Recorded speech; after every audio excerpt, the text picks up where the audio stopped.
হাজার বছর ধরে আমি পথ হাঁটিতেছি পৃথিবীর পথে। সিংহল সমুদ্র থেকে নিশীথের অন্ধকারে মালয় সাগরে অনেক ঘুরেছি আমি। বিম্বিসার অশোকের ধূসর জগতে সেখানে ছিলাম আমি।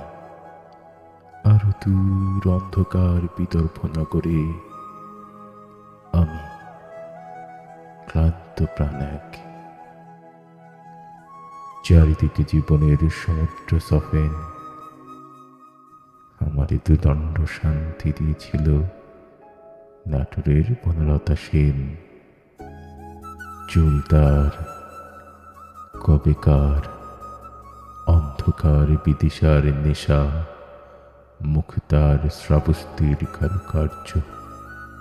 অতি দূর সমুদ্রের পর হাল ভেঙে যে নাবিক হারাইছে দিশা।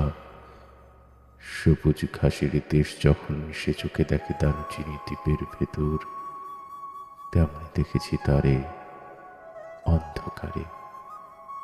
বলেছে সে, এতদিন কোথায় ছিলি?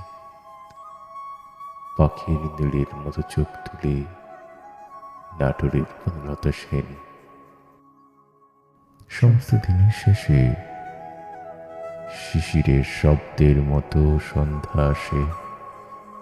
ডানার রৌদ্রের গন্ধ মুছে ফেলে চিল। পৃথিবীর সব রং নিভে গেলে পাণ্ডুলিপি করে আয়োজন।